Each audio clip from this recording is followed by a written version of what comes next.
gentlemen, this is the Right Guys podcast, where we ask the question, is there anything New York can't destroy?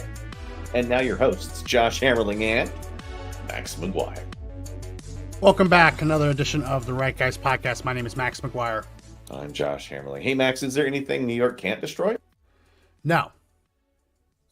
That's it. Podcast's over. Okay, well, good show, good talk. Good show. Talk. I'll be on Monday, buddy.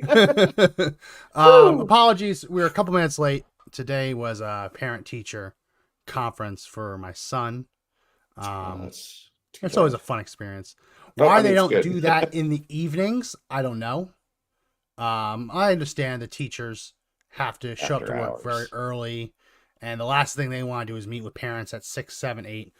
But it's always really rough when they do it in the morning or in the daytime because they also close school day. So it's like, okay, well, where are we going to put the kid? Where are we going to put the kid while we leave our jobs to go talk about the kid? It was a good report. Good report, though. We were a little worried. Good. Some reports of roughhousing on the playground, but teacher kind of settled our fears that no, every boy has been written up for roughhousing on the playground. Interestingly, not the girls, it's just the boys. She says whenever the weather gets warm after the winter time, they finally start going outside more again. So a little bit less to worry about. Well, good. I've never had the experience, so good for you. Good for you. I'm sure they're fun. Yeah. So how much money does Trump need to cover the $464 million, but it's gaining interest every day. It's an obscene amount of money. It's like, and what Trump, I'm gonna see if I can pull it. Trump had put out a Truth Social, which, by the way, the Truth Social merger has gone through, and Trump stands to make $3 billion off of that deal. Yeah. So this problem, not to say that like it isn't terrible to steal $464 million, but I also think there was an effort to delay that deal past this deadline because this deal has gotten kind of stuck with regulators who wanted to look at it. I think if this deal had gone through a couple months ago, I don't think it's as hard for Trump to come up with this money. Don't people know that guys that have that kind of money never leave it in cash? Because cash is almost worthless to those dudes, right? You sit on property. He's a real estate investor. Sure, he's got the money, but they know he can't just drop a property off, right? Because you've got to find the right buyer. It takes time. And the biggest knock on him that they're claiming is that he's not that rich because he doesn't have the cash. I'm like, what company besides like an Apple sits on nearly a couple $100 million in cash, right? They don't exist, right? And they know that. That's why they made that said that's so high, just because they knew coming up with that money that quick is going to be too tough. And I think what's really interesting about this, we're going to get into the particulars, what New York apparently is planning to do, seize his properties on Monday. What makes this, if they had gone after him for like an obscure tax violation, that would be one thing, right? Because that would be something that just flies over people's heads. They wouldn't understand. But even though these are obscene numbers, like crazy, crazy numbers, there's still basic concepts that you or I can wrap our heads around. Because as I've said on this show before, as we've talked about, you've talked about, this isn't that different from applying for a mortgage for a home. Yeah. You go to the bank, say, hey, I want to buy this home from the seller for this much money. The bank says, okay, well, before I give you that money, I'm going to send my own appraiser out just to see whether it's in the ballpark, right? And if the house doesn't appraise, then the bank says, no, it's not worth what you're trying to get a mortgage on. And then the bank just walks away. You don't then get thrown into handcuffs for defrauding a bank. You had an idea of how much it's worth. The bank has an idea of how much it's worth. You agree to disagree and you walk away. Here, Trump had an idea. The bank had an idea. They agreed to agree. Yeah. Lent him the money. He paid it all back with interest. And now the state of New York coming in and saying, no, actually, you overvalued your properties. That's something that we can all wrap our heads around because we've all at some point bought a car, got a car loan, got a Sorry, an ad just Business started playing. loan. Got No, a like a car business loan, loan, a anything, business right? loan, a house loan. We've all had to deal with collateral for something. Yeah. Even like I remember getting my wife's engagement ring insured on our home insurance. We had to like go actually get it appraised. Right? Because they want And to know like its we value, said, well, right? this is how much we paid for it, and the appraiser said, well, this is how much it's probably worth. Luckily, we weren't underwater in Yeah, it, so sure. it appraised, right? So these are concepts we can all understand, which is why I think that Trump keeps going up in the polls. I'm gonna see if I can find it. It was Yeah. funny. CNN had a poll for Trump. It said he's up 8% in Michigan. Oh my gosh. 8%, up eight That's a percent in that's a Michigan. magical number. I mean, if it hits double digits, that will be shocking. I still think there's too much fraud there, but wow. Here Wow, is that's a big number. what made me laugh though is the Chiron. CNN poll, close race playing out in battleground states, Pennsylvania and Michigan. He's up by 8. He's up by 8. The margin of error is plus 4.5? 3.8%. Okay, okay. So Oh, there it is, yeah. way up above the margin of error, right? And it's a CNN poll. He's up by 8, and they say, "Oh, the race is close." Very funny. Very. I can laugh at this because their narrative is falling apart. But the reason he's up by this much in these states, and he was tied in Pennsylvania, is because people are seeing what's happening to him. They're seeing that every president takes his papers after he leaves office, and Trump's the only one to get prosecuted for it, right? That everyone applies for a mortgage and tells the bank, this is how much I think my house is worth. But only Trump's the only one who gets prosecuted, to the point where New York has promised every other business they're not going to use this novel legal theory to go after them, just Trump. People are waking up to it. They put in a ton of effort to try to take a guy and make him look like he was one of the elite rich, right? And it just didn't really kind of work, right? Because he really didn't make a lot of his own money. They've tried to now take a 180 on that, right? And say, look, he's not as rich as you thought. He's super poor because now he can't come up with the money for all, he can't come up with the cash, right? So he's not as rich as you all thought. And they continue to try to destroy him, but every time they take those shots, right, they normalize him. They make him closer to the blue collar workers out there, right? And that's either the greatest plan on Trump's side, which, if they're making mistakes, never tell your enemies. But essentially, I'm saying that here, the more they go after him, the more they make him normal, right? The more they make him like me and you. He just happens to have money. He loves ketchup on his steaks, right? He'll roll into a McDonald's. He doesn't care. Yeah, it's Trump. And here's the thing. Like, I don't want to speak for you and your finances, but right now, my net worth, whatever it is predominantly my home, the fact that we own our cars outright, the equity we have in our home, that we own our cars outright, all of the stuff we possess, right?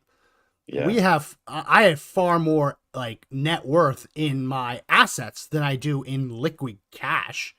By far. Almost, and I'm not including like retirement and kids' educational funds and stuff like that.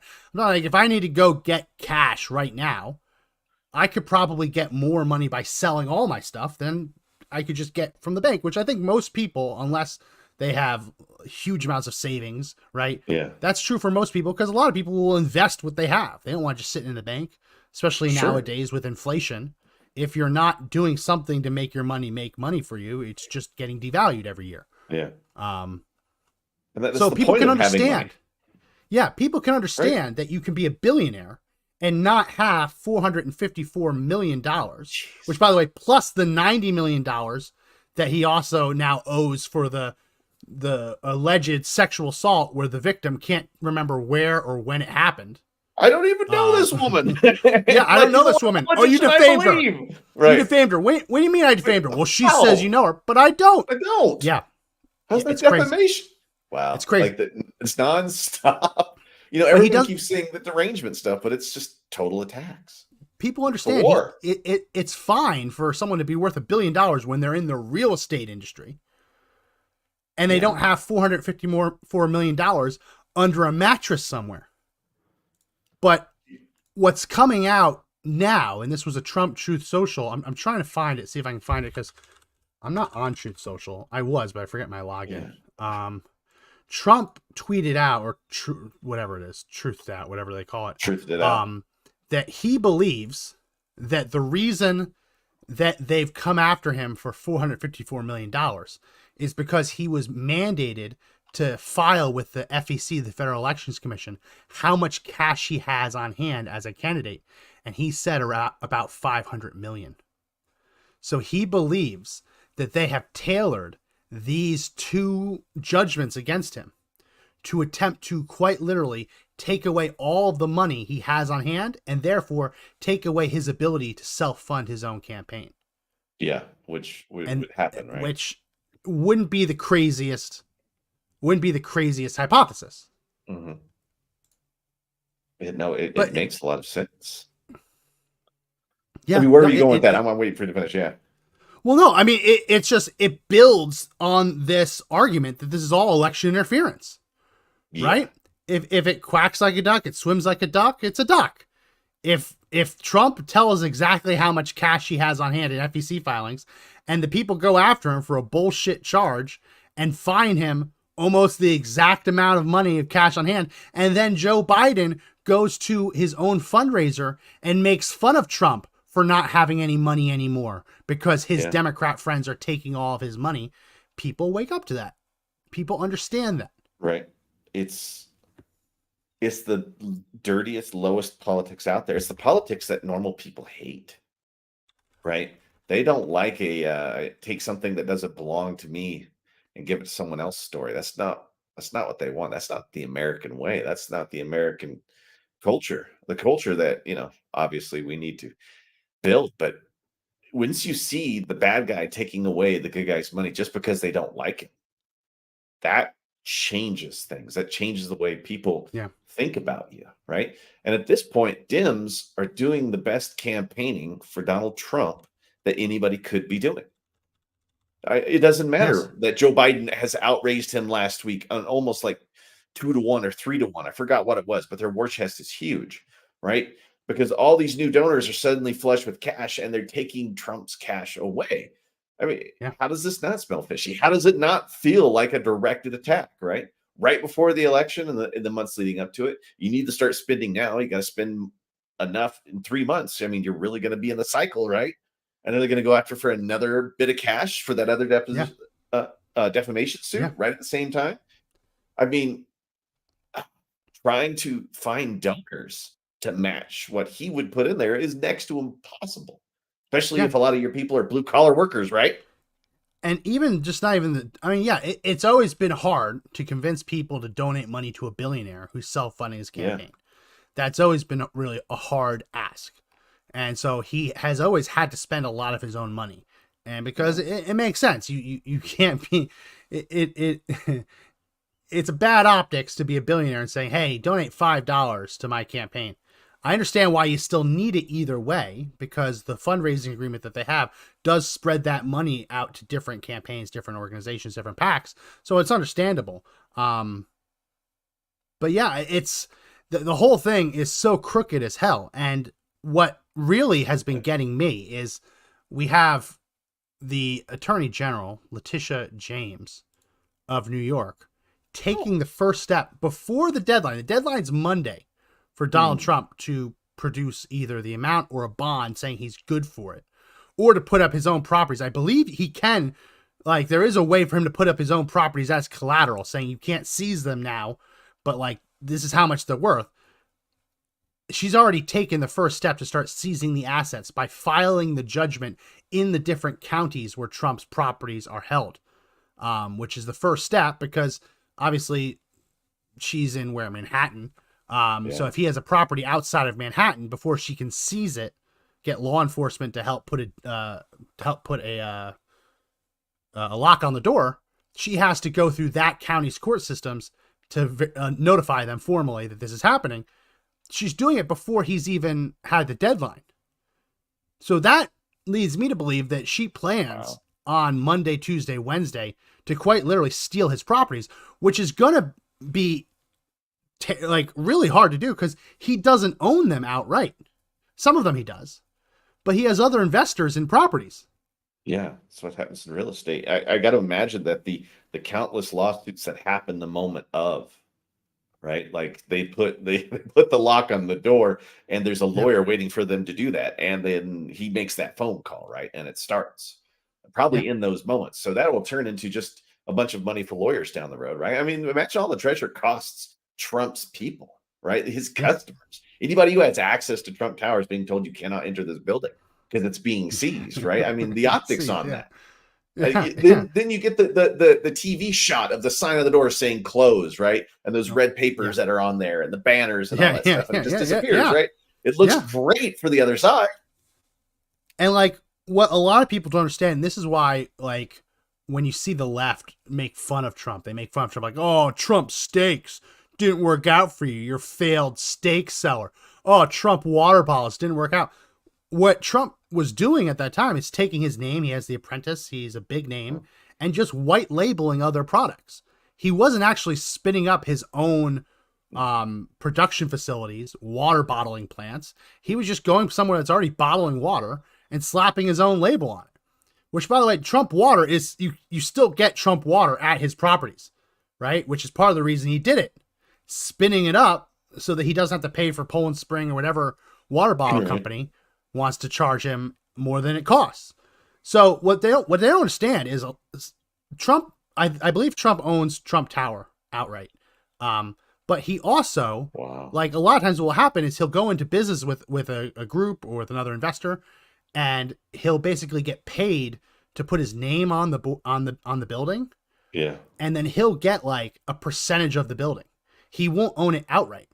So how do you seize an asset if he owns 20% of it? You can't seize 1/5 of a building, right? So then you're talking about actually seizing his ownership shares, which doesn't happen overnight. That's not like repossessing a car. No, because there's other legal avenues to avoid that. Yeah. But they want that to happen. She's planning on taking it hell or high water. What if they were to delay the communications between the two sides and they get to take it anyway on Monday morning, right? 7 a.m. or whatever the deadline time is. It's all for optics here. They want the look, right? They want him to look like he's poor. And really, if Trump was smart, he would just stand outside and hold a sign that says, "We'll work for president," right? Yeah. Right. Or for something asking, they took away my home. I want to work for you. Like that. Will president for votes. There it is, right? we'll do the will of the people for votes, right? The extra thing that nobody else does. But I'm just, the more I think about this, the messier this is going to be.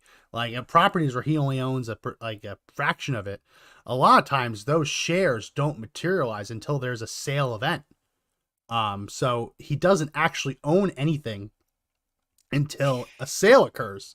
Yeah. Otherwise, there's massive tax implications for handing over shares at a particular time. It's just going to be a complete mess. It's going to be a complete and total mess. That's what they want. Right. They want the nightmare, because imagine when he has to split himself up, right? He has to be like a monster with multiple heads, because he's got to deal with this case over here. He's got to deal with the buildings closed, and he's got to deal with his business being attacked. He's got to deal with now Trump Barron being 18, and everyone's like, "Oh, he's fair game now." Yeah, that was creepy. You see that one? Even though, I did, man. I was sitting there looking at that, and I was like, "This can't be real." Homeboy turns 18. You're saying it's free game to go after him? Like if that, it's always why wasn't a dog whistle, Max? I don't know what is, right? But now, he's got to deal with that. He's got to deal with coming up with this money, right? He's got to deal with trying to run for president. He's got to deal with so much. They're coming at him on every front, and he keeps fighting him, right? I mean, I don't see a slowdown in the man. I don't see him giving up. I see him really fighting harder. So much so that he was like, "Screw you! I'm going to try to make $3 billion, and then I'm going to pay you in cash." The guy, Mike Singleton, who did this, who said Barron Trump's fair game, he's 18. It almost has a creepy connotation to it. Yeah. It's almost like a creeper. Like, I can finally ask her out. She's 18 now. Finally legal. Barely legal. Yeah, it's a creepy connotation. And then you go back and look through his tweets over time. Mike Singleton. Oh my gosh. These pictures of Barron Trump Like, take a look back. It's his 12th birthday today. He did this in 2018. Let's look back at his life. Barron Trump is cool. Ever talk about how tall Barron Trump is? Yeah, kid's got the tall gene. Lucky him. Yeah. First son could be a model. Like, oh my gosh, that's gross. I know. Like, it's like, and then he says he's fair game when he's 18, and he's saying he could be a model at what? As a teenager? As like a 13, 14-year-old? This is creepy as hell. I thought it was like a dog whistle for people to attack him. Now I'm thinking he wants to. He wants to be like a little too friendly with him. Yeah, no. Oh my gosh. It's objectively weird. But anyway, Trump's got to deal with all that stuff, right? He's got to try to come up with all this money. Like they're trying to spread him like so thin that he can't do anything, right? I mean, just try to weaken him so much. And the thing is that Joe Biden may be the weakest presidential candidate the Democrats have ever put out for a second term run. Like, we've got an incumbent who's getting his ass kicked in Michigan by 8 points in a deep blue state. That was a CNN poll. That's even wow. So maybe that poll, like, double it, right? Because CNN always loves to give the Dems a little bump in their numbers sometimes, or at least. So well, the methodology for that poll, that was registered voters, which is what you want to do at this point. Sure. Registered voters was anyone who's registered voter. As you get closer to the election, you start polling and limiting it to likely voters, right? How likely they are to vote. So the trick is to make sure that the registered voters who support Trump actually do vote. That's like, it's the turnout game. Whichever side has a better turnout game, that's when it starts getting a little bit more even. But the fact that he's leading by 8 in Michigan on a CNN poll among registered voters, regardless of how likely they are to actually vote, that tells me that it is going to be a turnout game. It is going to be a turnout game to see who can turn out the most people. And listen, this talk about New York State stealing Trump's home. I mean, he lives in Mar-a-Lago. He was able to get around. We did a show on this before, but he's not allowed to have it as a residential property. Instead, he employed himself, and then as a condition of his employment, the company gives him residency, which is a perfect workaround, right? You're not allowed to live here. It has to be business. Okay, I'm number one employee, and the perk of me working for the company is I get to sleep in the master bedroom. It's a workaround. They're talking about taking away his house. And the disgusting part that I think everyone will see in real time is that this fine came about because they said Mar-a-Lago was only worth $18 million. CNN, MSNBC, CBS, NBC, all for weeks. He overvalued Mar-a-Lago. It's only worth $18 million. He stole from taxpayers. Didn't. Now that it's come time to talk about seizing Mar-a-Lago, well, here's a clip from CNN. And all of a sudden, they're saying it's not worth $18 million anymore. At least 30 days to get any of these properties sold. But the property that you alluded to, Mar-a-Lago, potentially that could be something that could be sold quickly. I think the valuation is something in the hundreds of millions, and I think there could be a buyer for something like that. And that would be literally, if you're talking about doing that between now and Monday, that's picking up the phone, calling someone, and then literally writing a check. Yeah, I mean, there could be plenty of international people who want to buy that property. I mean, there's properties that are priced at 150 and 200 million that are nearby that.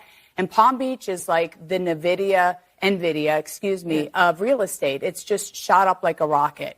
And people do want to live there. They've moved there. So I think that would be the best case scenario as to property. If he's trying to sell quickly, I would encourage that. So I don't think that's enough money, though. Mar-a-Lago's got to be worth a... Yeah.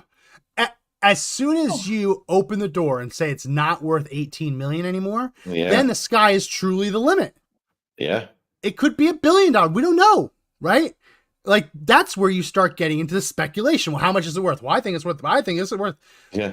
The only reason they got him for fraud is because they used the tax assessment, which says it's only worth 18, which Trump negotiated. I negotiated a tax assessment for my house. My house is worth more than I negotiated the assessment for. The county wanted to assess my house way above the actual value. I go in and fight with them and bring them down. I have to do it every year. It's not fraud. It's just we have a difference of opinion. Let's see if we can agree somewhere on the middle. $18 million was the compromise to keep it as it is and not segment it into littler properties, right? So as soon as you open the door that you can sell Mar-a-Lago for more than 18 million, the whole fraud case should disappear. Yeah. Because it's worth what somebody's willing to pay. Yes. And if you're a really good salesperson, you can sell. How many times has Trump sold a property or something, right? He can sell it. He could sell anything. He sold this bank on the idea of getting loans, right? Yeah. And they created a bunch of estimates because there's no hard law or hard rules on what something is worth. They're all estimates. It's what I'm willing to put in that money and someone else after me who's willing to buy it again, right? And if they don't pay as much as I paid for it, that property's not worth what I'm seeking. But that was never the case, which means there's no fraud. And the other thing is, if you go to a bank and you want a loan on a revenue generating property, right? It isn't just how much the property would be worth right now if I sold it, because there's a business on it. So if you do investments, you get a multiplier. You get a multiplier towards the actual valuation, whether it's 2x, 3x, 5x, 10x. That's all negotiated, right? When you get a buyer, the multiplier times the annual revenue coming in. So a bank might look at Mar-a-Lago and say, okay, it's really, really, really expensive, but it's also a profitable social club. So, okay, yeah, I'll like you want to get a mortgage on Mar-a-Lago. It's not just, the bank isn't just looking at, well, what would it cost to sell it the minute you default? It's entirely possible the bank might want to sit on it. Now, probably not Mar-a-Lago, because there's not hundreds of millions of dollars to be made in memberships, right? But some of these other golf courses, definitely. There's definitely an argument that, hey, well, instead of trying to find someone who wants to buy a golf course, why don't we just get in the golf course business? Yeah. Like the bank says, hey, we already sponsor a PGA Tour event every year. Why don't we just sponsor it at our own golf club, right? Then we don't have to pay PGA for the sponsorships because we control the buildings. We can put up our own billboards, right? When you get loans, valuations against revenue generating properties, it isn't even just what it could sell for right now. It's what it could bring in over time. If a bank wants to loan Trump $100 million and take his properties if he defaults, they could just be in that business. It's up to the bank. The bank can decide, right? It's still running itself. It's not, most places that do make those purchases don't want to change anything major. So it continues to make the money because there's value over 20 years, right? There's value when they look at these business plans, they go for decades, right? I mean, that's what a large company like this would do.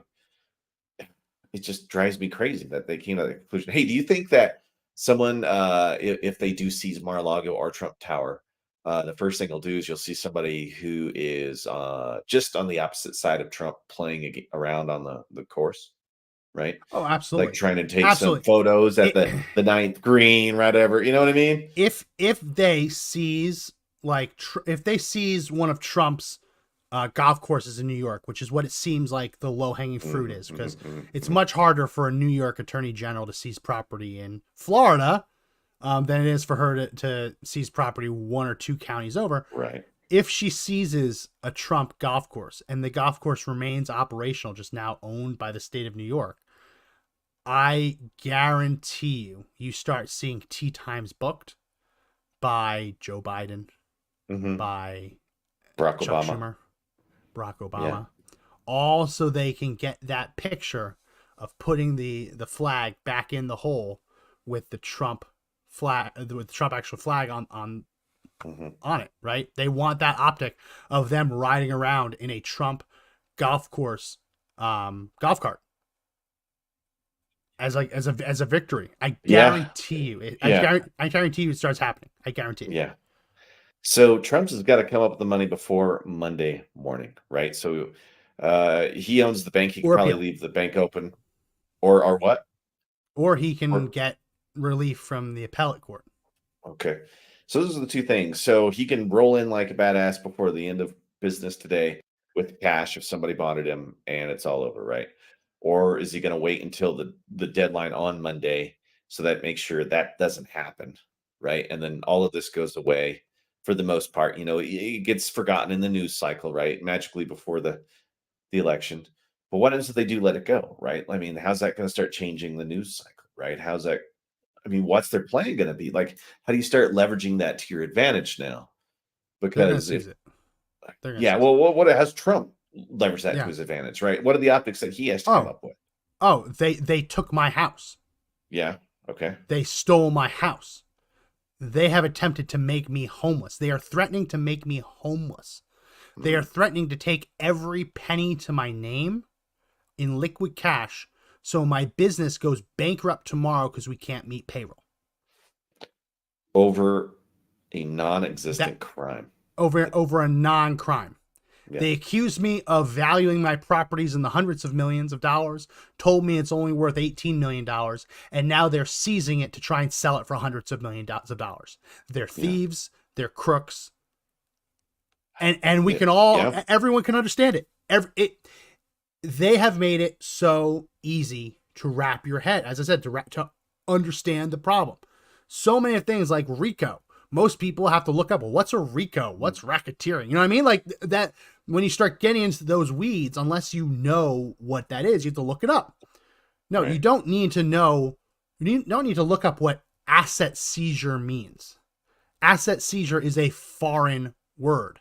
That's what you hear in foreign dictatorships when one party in power wants to just take everything from their opponent. Right? That's what your mind goes to. And there was a segment, I don't know if you saw it on CNN, with Frank Luntz on it. Now, Frank Luntz is not a Trumper, hates Trump. He's a pollster. I sat for a Frank Luntz focus group once. I was the most conservative person in the room, and he hated me. He hated me for it. He hated me for it. Yeah. It was like, what do we do with like drug dealers? I said, let's lock them all up for life. He's like, well, what if they're addicts? It was like, what if they're addicts? It's a disease. Like, no, if you're selling drugs, you're killing people. He hated me for that. Hated me for it. That's fine. He paid me like $100 for a couple hours. He is not a pro-Trumper by any means, but he's a pollster, and he's on CNN. I'll set it up. He's predicting that if they go along with this and seize Trump's properties, they will have elected Donald Trump the next president. Here's the clip. To remember this moment, and don't forget it. If the New York Attorney General starts to take his homes away, starts to seize his assets, it's all going to be on camera. Pundits are going to sit there and scream about this. This man cannot be elected. You're going to create the greatest victimhood of 2024, and you're going to elect Donald Trump. If they take his stuff, he's going to say that this is proof that the federal government and the establishment and the swamp in Washington and all the politicians across the country and the attorneys generals and all of this, that this is a conspiracy to deny him the presidency. He's going to go up in the polls just like he went up every single time they indicted him. From a never Trumper, a powerful prediction. A very powerful prediction. What are your thoughts? All Trump has to do is print up the t-shirt that says Joe Biden stole my house. Government stole my house, right? That's all he has to do, and sell 1 million of those, right? Because I'll buy 2, I'll buy 3, give 2 out to a friend, right? Just the free Trump, get free that Trump. out there. Yeah. Yeah. That's what's going to happen. They're going to make a calling. Like they're starting a calling. They don't realize that they're starting a calling for people to hate government more than they ever have. Like they're starting to anger to the point where people are going to be willing to do something about it. It's not there yet, right? Yeah. Because if they were, there'd be more people in the streets, right? There'd be more people at actual rallies that mean something, right? Not a bunch of these leftist fake ones. You would see a turnout of millions of people, right? But if this continues, you might start seeing that. You might see the trumpets start blaring for that, right? You might hear the calls. Because if they're willing to do it to Donald Trump, the guy that said he's here to work for you, they might come after your house. Have you seen Dune 2? Have you gone to see it yet? No, and I want to. I haven't even gotten through all of Dune 1. I like it, though. Okay. So I won't ruin it, but Paul Atreides is the son of Duke Leto Atreides murdered. Yes. You know that part, right? Oh yeah, I know this dude's There's story. a prophecy. There's a prophecy that someone from off of the planet. It's a science fiction movie, but it's relevant. Bear with me. There's a prophecy that someone off of the planet will come and will free the desert sand people called Fremen. And throughout the movie, Paul doesn't want to be that Messiah. Yeah. Because he sees in visions that it'll lead to a galaxy-wide war and it'll kill billions of people. So he's constantly saying, I don't want to do this. I don't want to be this Messiah. Until the bad guys do something that basically force him. He has no choice at this point. I have to help these people.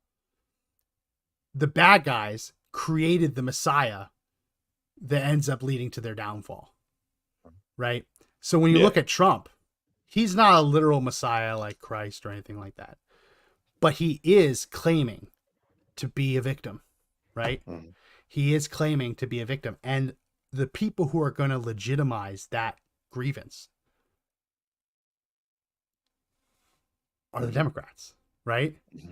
His whole campaign is they're trying to destroy me. It's what it always has been, right? Yeah. And there's a ton of truth to all of it. Yeah. So witch hunt. Russia. Yeah. Impeachment 1, impeachment 2. It's all been that they're trying to destroy me from within, from without. And every time the Democrats fall for it and they give legitimacy to the accusation. Mm-hmm. And so if they take his house, as Frank Luntz just predicted, everything he's ever claimed that they're trying to destroy me just because they don't know how to destroy you yet. Right? That's what he's always said. They're coming to me because they can't get you. So they're coming to me because they hate you, Trump supporters. January 6th proves that no, the government's perfectly comfortable with going after conservatives too. It's just a lot easier to take down Trump. Mm-hmm. So it's not even just the narrative of they're going after Trump to get to us. Now the writing is on the wall. Everything they do to Trump, they can do to us as well. If we piss them off enough. Yeah. If we anger them enough. Ask every January 6er, right? Yeah. Ask anybody who's failed to pay taxes, right? Yeah. Ask anybody who got kicked off of social media during COVID for reporting that I didn't believe in the vax and it wasn't as dangerous. Yeah. And the government got involved with that. Or the ivermectin stuff. Did you see that FDA just settled out of court over ivermectin? Are you kidding? What they settle over? What was the termination? Well, remember how the FDA put out all those social media posts that says like, you wouldn't eat horse food. Why would you take horse medicine? Right? And they had all of this narrative that ivermectin is not fit for human consumption.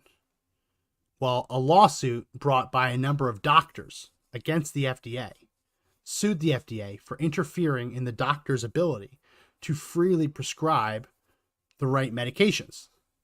And so the FDA has now settled out of court, and it's through a lawsuit. They're agreeing to delete all of their old social media posts saying that ivermectin wasn't safe for human consumption. It was all lies, and we knew it. And the government was willing to make that outcome happen. You know, they were leveraging the social media companies. Think about it. Social media is the number one consumed thing out there, and they control it, right? They control your taxes, so they control you. They control whether you can buy a gun or not in some states, right? They control whether you can leave the country. They try to control where you can bank. They control whether you can get on an airplane or not, right? Yeah. Some of us, not all of us. There's some peoples in the United States who can get a free ticket from Venezuela and show up here and never have to show proof of ID, right? I'm the only one that has to go through background checks for anything, but other people don't. And the government's willing to leverage that stuff against you. The government is leveraging that stuff against you right now. Yeah. Well, you mentioned the migrants. I don't want to get off too much, but I don't know if you've seen this. This is going to make your blood boil if you haven't seen it. I'm actually nervous. I don't know. They'll show it. Now I got to see it because I don't know if I have seen it. Are you sitting down? Yeah. Make sure you sit down. Look. Oh, maybe you're squatting like a catcher. I don't know. No, I'm not that cool. The Biden administration failed to file paperwork, causing 200,000 migrant deportation cases to be tossed. Yep. Come to the country illegally. They get their little show up to court in 6 years, 5 years, whatever it is. All Biden had to do is file a little paper. Yep, this is a real case. Didn't do it. So now 200,000 of these illegal aliens are now free to be in the country until they're apprehended again. They're willing to leverage other people against you, the taxpayers who have built this country. I mean, this is another form of war. Jack Smith isn't going to miss a single deadline going after Trump. Oh no, he's got the strings wrapped around his fingers, the remember-alls. He's not going to forget about those deadlines. Right. But when it comes to the illegal aliens, oopsie daisy. Well, what do we say? Oopsie daisy. Forgot to deport all the criminals. Now they're your neighbors. Biggest load of horse manure I think has ever been shoveled. Oopsie daisy. There's nobody they want to attack. They're attacking me. They're attacking every conservative out there, every Republican, anybody who voted for Donald Trump himself, anybody who loves freedom and guns and beans and whatever in this country, right? Did you say beans? Yeah, you got to love your beans, dude. Everybody's got to love beans. Like baked beans? Yeah, baked beans. Like bushes. Are they coming after? Are they coming after the lovers of legumes? Is that happening? They do. Oh my gosh, they come after your Bibles. I mean, they come after it all. Yeah. Yeah, they're coming after Bush's baked beans. I wouldn't put it past them. Yeah, I know, right? Because they're the dangerous bean industry. I mean, they probably put out too many CO2, like their carbon emissions are way too high because they grow a bunch of plants. No, yeah. And the problem is too much animal products, not enough crickets. Yeah. Beans. That's their real concern. That's disgusting. That's their real concern. Wow. So let me see if I can piss off Josh Moore. Okay, throw a few at me because I'm ready there. You see that? You see Biden's electric vehicle mandate by 2030. Was that one? 6 years from now, the majority of every automaker's cars will have to be electric. At a time when they can't sell electric vehicles on the lots and have taken huge hits. Remember when I think was it Avis? It was one of the Hertz. Forgive me, I can't. Hertz. It was Hertz. Yep. Tried to transfer their fleet to electric, and it's decimated them financially. They fired their CEO over it. Yeah, I don't know if it was Hertz, but my wife actually rented an electric car. I think I've told the story on the podcast before. She's going east to Boston. She flew into Boston for a wedding in a surrounding state, New Hampshire, and so she got an electric vehicle. She was able to get to the wedding, but then she had to charge it to get around.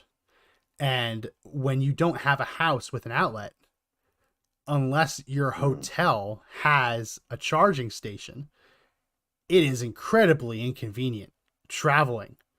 Yeah. To not only charge it, but also sit there for a couple hours while it charges. She had to charge it a couple times. And it's a nightmare. It's a nightmare. There's nothing convenient about it at all. Yeah. I see posts from people that say you can drive from LA to New York along this route and spend $300 in charges to do it. Right. But they don't post how long that takes. How much? And here's the thing. I don't know. But the other thing is they showed one path, right? They had to go along this one path to make it. They couldn't venture and on a road trip and say, I want to go north. I want to go south. I want to go this way, right? They can't take any detours for fun. If you do not follow it, you will run out of power. And then what? Somebody's going to come out and juice your car? I mean, they're going to have giant batteries that come out and run a generator to get you charged again, right? Run a diesel generator? Yeah. That's the thing. There's no freedom with it. There's no freedom with it. Yeah. There have been stories of people driving through Montana and their dashboard says you'll have enough charge to reach the next city with a charging station. And they don't calculate the headwind that just came out of nowhere. And their battery dies miles away from a charging station. And they're just, what do you do in the middle of nowhere in Montana? You can't, there's no way to live, right? even the Cybertruck now, the Cybertruck, they've tried going off road with it. It's a really cool looking truck. It gets stuck in puddles. It just doesn't have the power to get out of it. All of that talk about how the Cybertruck could pull a diesel pickup truck. Maybe it pulled the diesel pickup truck that was there for that video. They've tried to recreate it with other ones. It doesn't. And the minute you hook up a trailer to it, your range goes to next to nothing. Yeah, the moment that you try to create instantaneous torque and need it for those moments, your power requirement escalates proportional, like beyond proportionally to the size of the object itself, right? So yeah, they may be unable to pull that F-150, but they can only do it for about 5 minutes, right? Well, as long as you keep filling up that Ford, it's going to go until the transmission breaks, right? Or the tires come off. It's just wild. You cannot generate torque without the power requirements. And I know some folks that recently drove from California to Colorado in their Tesla, and I was like, "How long are it taking?" They're like, "It was about 4 days." Because every time we stopped, we were like, we're just not going to wait for it. So they just stayed at a hotel, waited overnight for like a no. Listen, if you're going to do that anyway, it's fine. Yeah. If you're going to do that anyway, it's fine. But if you're trying to haul something from Colorado Springs to Denver, and your calculations say you should get there, but the calculations assume a flat terrain, and every time you go up one of those hills that the highway has going into Denver, every time it saps another 10% of your battery going up the hill. You don't make it halfway. It's just not feasible. But what Biden's doing is trying to force people to buy it. That you'll have to buy it. That you'll just no longer be able to drive across the country in a couple days. No, you'll have to actually turn it into a week or two, right? And what about the environmental aspect of this? We know that electric vehicles, the mining that takes place in other countries to manufacture the batteries and the different components, terrible for the earth. But did you know that electric vehicles, the tires wear out 20 to 50% faster than a gas-powered vehicle? Probably for the instant torque. Because of, to a large extent, the sheer weight of the car. Oh, yeah, that's right. The batteries, heavier, right? the tires wear out faster. Where does that rubber go, Josh? Rubber burns. Matter can't be created or destroyed. We all know that. Yeah. Where does the rubber go, Josh? It turns into gases. I mean, it gets burnt. It eventually carbonizes, and it gets stuck to the road, and the tires break down. And tires are hard to break down. Like galvanized rubber is a real powerful substance. So my guess is that it's putting some nasty chemicals in the air, right? Yeah, in the air, in the soil. Another thing, EVs, electric vehicles, they use what's called regenerative braking. Yeah. That's the idea that as you go down a hill or as you stop, you're actually trying to take some of that potential energy of a heavy car moving quickly down the road and trying to turn it back into electricity as you stop. But the consequence is that you don't use friction braking. You're not using engine braking to try and slow down the car. You're actually quite literally trying to slow it down and harness that energy back. So EVs actually put more brake dust into the environment than combustion engine vehicles. The brakes wear down faster and there's more dust into the environment, which has actually led the European Union to now put higher regulations on it because it's damaging to the environment. These are little things. Yeah. Little things you don't think about. And they all think not even to mention I got the electric vehicle. The coal power plant that's required to charge the batteries. Because you're offsetting it. You're not using gasoline, but now you're using a coal power facility to charge your car. There is no, like, it's not green. It's got a magic little thing that says green around it. Everybody thinks I feel good for doing it. My life is better because I drive a clean vehicle, and it's just not. I mean, that's the thing, is it's not sustainable. It's just not. And they want us to think it is. They want to fall under the umbrella of environmentalism, right? And being conscious about our environment. And it's just all lies, man. There's nothing that's come out of the liberal side of politics, life, or business that has been truthful. It's just all been a bunch of window No, dressing, no. right? That's all it is. It's made to look pretty, And the last but when bit, you look outside, it's all on fire. yeah, the last bit didn't mention is that because EVs are largely heavier than combustion engine vehicles, they cause road wear faster. So you have to fix, repair, replace roads at a faster rate. I'm sorry, they don't make electric steamrollers. They don't make electric backhoes, right? They don't Yeah, right. make electric bulldozers or the pickup trucks or the trucks have to haul the asphalt. No, they don't make electric. There's still going to be emissions. That never gets calculated into it. And listen, and maybe I probably would like a little electric car just to zip around. It'd be fine. Yeah. I wouldn't use it for Yeah. long travels, but it'd be cool to have one. Yeah. The problem is they're all too expensive. And a mandate that says you have to buy these cars because there's not going to be any other cars available. It's just a terrible, terrible, terrible idea. But no, let Joe Biden defend that going into 2024. Oh, and if you happen to live in an area where they charge by the kilowatt hour and they charge during the time of day for higher rates, the times you may need to charge may cost you almost twice as much. Yeah. Oh, yeah. Yeah. So just let that sink in. Like a lot of you people live out there in those places. So yeah. What a horrible set of, I mean, all I can see is like the White House with Joe Biden standing in a dumpster and it's all on fire and he's saying, it's okay. Yeah. Yeah. We're good. Yeah. Let's get some ice It's okay. Trump hates Latinos, so you should vote for me. Yeah. That's literally his campaign now. That's Well, literally his campaign now. Well, anything else we got to go through? We hit a lot of topics. Hey, there was a terrorist attack in Moscow. I did see that. 5 terrorists went into one of the big theaters, started shooting outside. A lot of social media people covering that. X has had a few on there. I've watched some of it.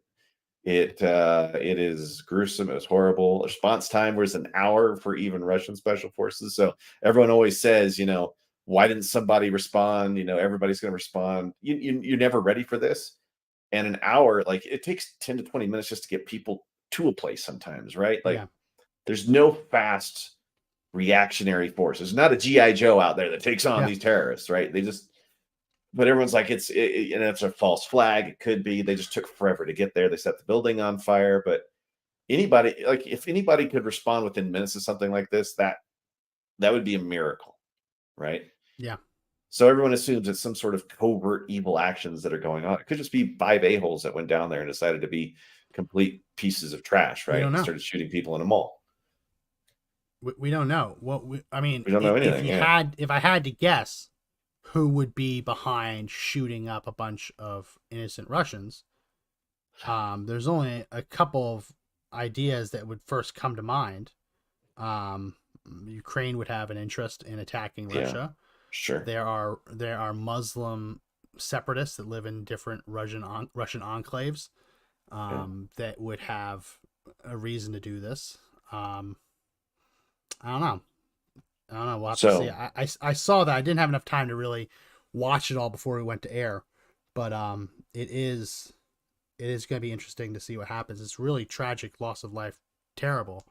I did see some people celebrating that it was in Russia, which I think is grotesque. It's grotesque. The Russians get what they deserve. That's grotesque. I love people, even if they do live in a country I don't agree with, but I don't want to see people die. They were shooting them inside the theaters, and this comes just like a week or two after Blinken had put a press, there was a state, or the embassy had put a statement out the weeks prior saying that people should avoid concerts, malls, venue halls, and then suddenly, like the whole conspiracy theorist train starts out, right? Like Blinken said it was going to happen. It's all false flag. Like you don't know that stuff yet, gang. It's a terrorist attack. Err on the side, it's just terrorists being terrorists. But sometimes if it does things get used, sometimes things are what they are. Sometimes it's a terrible terrorist attack. It doesn't need a Tom Clancy-esque conspiracy behind it too. Yeah. Right. Sometimes things just are what they are. Yeah. And that's something I find myself telling Republicans, Democrats, liberals, and conservatives who look at what's in front of them and they automatically, the gears start turning. Oh, well, who's behind it? Who did it? like who let it happen. Sometimes things are just what they are. It doesn't always have to be a grand conspiracy behind something. But a lot of times it is. A lot of times it is, which is why people immediately jump to that. Like the whole Kate Middleton thing. They obviously, people understood something was not right. You get these conspiracy theories that she's already dead. She's been dead for months. They're weekend at Berniesing her. It turns out she has cancer. And so they basically shamed her into coming out and telling what's going on with her when she wanted to keep it secret. Listen, just sometimes things are what they are. Don't always jump to the craziest conspiracy. Right. Which is sad. Well, happy Friday. That's bad. Yeah. Happy Friday. Well, happy Friday, man. I know that we try to make things a little more cheery as we go into the weekend. But yeah, happy Friday. Happy Friday. Right. Left sucks even more. They're coming for you. Gonna go watch some basketball. Yeah. My college, Boston College, is in their playoff for hockey. I'm going to watch that. Any big plans today, this weekend? Oh, I was just going to sit there and watch basketball today to see who comes out on top. Did you fill out a bracket? Do you got anybody that you're picking? I didn't fill out a bracket, but I had my 3-year-old son do the bracket, and I showed him every logo, every color scheme. Good. I like this. Where this is going. At the end of yesterday, he was 89% correct. I love it. Yeah. And he picked upsets. That's amazing. Yeah. So I'm gonna see if I can pull it up what it's still at. Usually what I do is I pick all the Christian Catholic teams and I just have them win. Right? Like that's usually the test. Go for it. Right. Just might as well. He's 84% at the end of so far through the day. He's still 84% right. And ESPN has him on fire, and he says he's ranked 4 million out of every bracket that's been done. So if he continues on this route, like, could you imagine an ESPN be like, 4-year-old?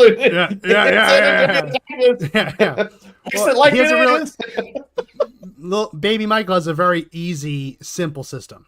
Yeah, what does he do? The logo mascot is an angry-looking dog, that team advances. Oh. So that's why he picked NC State. Yeah.